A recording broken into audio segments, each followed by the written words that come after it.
Hello बच्चों, let's read the question.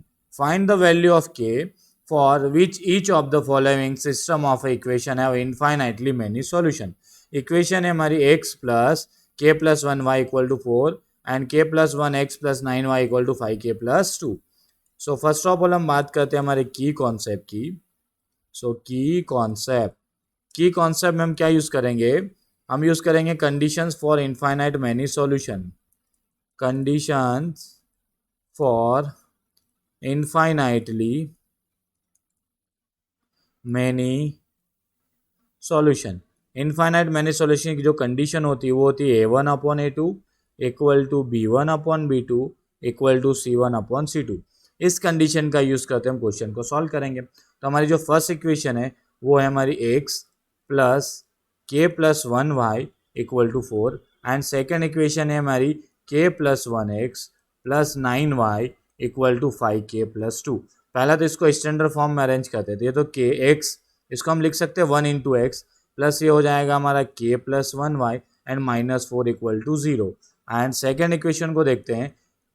ये हो गया हमारी k plus one x into nine y plus nine y minus ये इधर आएगा पूरा, तो ये हो जाएगा 5k+2 इक्वल टू 0.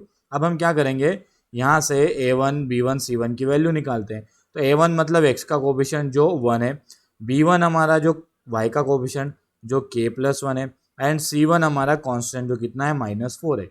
सिमिलरली जो सेकेंड इक्वेशन में बात करता हूँ a2, तो x का कोफिशिएंट कौन हो जाएगा k प्लस वन, b2 हमारे y का कोफिशिएंट जो 9 है एंड c2 हमारा कांस्टेंट जो कितना है -5k+2 है. तो हम ये सभी वैल्यूज को कहाँ कहाँ पुट करेंगे हमारी कंडीशंस में. तो कंडीशन क्या है?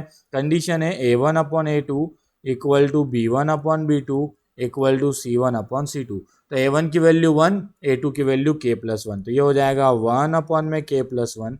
b1 है हमारा k plus one and b2 है हमारे पास 9 इक्वल टू c2 है -4, सॉरी c1 है -4 एंड c2 है माइनस का ब्रैकेट में 5+2. सो माइनस से माइनस कैंसल आउट. तो हम केस 1 सॉल्व करते हैं, इन दोनों को इक्वेट करेंगे. तो ये हो जाएगा 1/k+1 equal to k plus one upon में 9. तो ये क्रॉस मल्टीप्लाई होगा तो 1 × 9 तो हो जाएगा 9 इंटू k प्लस वन मिल क्या हो जाएगा k प्लस वन का होल स्क्वायर. तो अब हम यहाँ पर आइडेंटिटी यूज़ करेंगे. तो ये हो जाएगा हमारा 9 equal to a plus b का होल स्क्वायर क्या कहता है a square plus b square plus 2 into a into b. तो इसको हम LHS में लिख लेते थे. ये हो जाएगा k square plus one square 1 plus 2k equal to कितना है 9. सो 9 को इधर ले आते हैं हम. तो ये हो जाएगा k square plus 2k plus one minus 9 equal to 0. तो इक्वेशन हमारी बन गई के square plus 2k -8 equal to 0. अब हमें क्या है, हमें इस इक्वेशन को सॉल्व करना है जिसको हम स्प्लिटिंग द मिडल टर्म से सॉल्व करेंगे. तो स्प्लिटिंग द मिडल टर्म क्या कहलाती है? ये जो कांस्टेंट है के स्क्वायर के कोफिशिएंट और कांस्टेंट के कोफिशिएंट का मल्टीप्लाई करते हैं. तो के स्क्वायर का कोफिशिएंट कितना है हमारे पास? के स्क्वायर का कोफिशिएंट है 1 और ये है -8.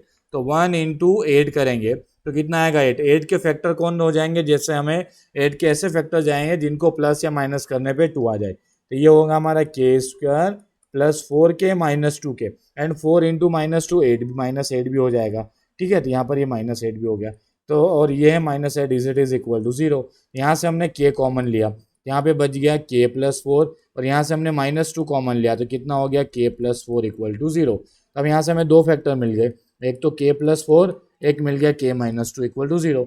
अब एक बार हम इसको इस ब्रैकेट को 0 के इक्वल रखते हैं. यहाँ से k की वैल्यू है -4 एंड एक बार हम इसको 0 के इक्वल रखते हैं तो k -2 इक्वल टू 0. तो k की वैल्यू कितनी आ गई? +2 आ गई. तो पहले केस से हमें k की दो वैल्यू मिली, एक -4 एंड +2. अब हम सेकंड केस देखते हैं. तो सेकंड केस हमारा क्या होगा? सेकंड केस में हम इन दो को इक्वेट करेंगे. तो सेकंड केस है हमारा k plus one upon 9 equal to 4 upon में 5k+2 है. ठीक है, ये भी क्रॉस मल्टीप्लाई होगा तो ये हो जाएगा k plus one into 5k+2 equal to 9 into 4. तो k इंटू 5k किया तो ये हो जाएगा 5k स्क्वायर, k इंटू 2 किया तो ये तो 2k, 1 इंटू 5k तो ये 5k एंड 1 इंटू 2 2 हो जाएगा और 9 4 36. तो ये तो हो गया हमारा 5k square and 2k plus 5k मिल के हो गया 7k प्लस ये 2 और ये -36 इधर आए, +36 इधर आएगा तो -36, तो ये हो जाएगा 5k² + 7k -34 = 0। अब हमें क्या करना है, हमें किसके को ये देखना है हमें कि फैक्टर देखना है, तो वो किसके देखना है, k² का कोफिशिएंट और हमें जो कांस्टेंट है उनका मल्टीप्लाई करना होता है। जब इनका हमने मल्टीप्लाई किया तो 5 4 ज़ा 20, 2 बच गया, 5 3 ज़ा 15 और 2 कितना 170। मतलब हमें 170 के ऐसे फैक्टर देखना है जिससे 7 आ जाए। तो 170 के फैक्टर कौन, 10 और 17 होता है, तो हमें 7 चाहिए, तो हम इसको क्या लिखेंगे, 5k² + 17k - 10k। देखो 17k में से 10k माइनस करूंगा तो 7k आ जाएगा। तो ये हमें फैक्टर्स मिल गए। तो हम इन दोनों में से हम क्या कॉमन आएगा, सिर्फ k कॉमन मिलेगा हमें। तो यहाँ से k कॉमन आया तो यहाँ तो बच जाएगा पहले में 5k और यहाँ पे बच जाएगा हमारा कितना +17। एंड दूसरे केस में देखते हैं, यहाँ से हमें माइनस क्या कॉमन आएगा, माइनस का हमें यहाँ से कॉमन मिल जाएगा, -2 कॉमन मिल जाएगा। तो यहाँ से -2 कॉमन आया तो यहाँ पे बच गया हमारा +5k और यहाँ से बच जाएगा प्लस का 17 इक्वल टू कितना हो गया 0। हमें यहाँ से दो फैक्टर मिल गए, 5k + 17 एंड दूसरा फैक्टर मिला हमें k - 2 = 0। तो हम इस बार इसको जब k के इक्वेट करते हैं तो इस ब्रैकेट को 0 के इक्वल किया तो यहाँ से k की वैल्यू आएगी -17/5 एंड जब मैं इस ब्रैकेट को k के इक्वल करता हूँ तो यहाँ से k की वैल्यू कितनी आ रही है, 2 आ रही है।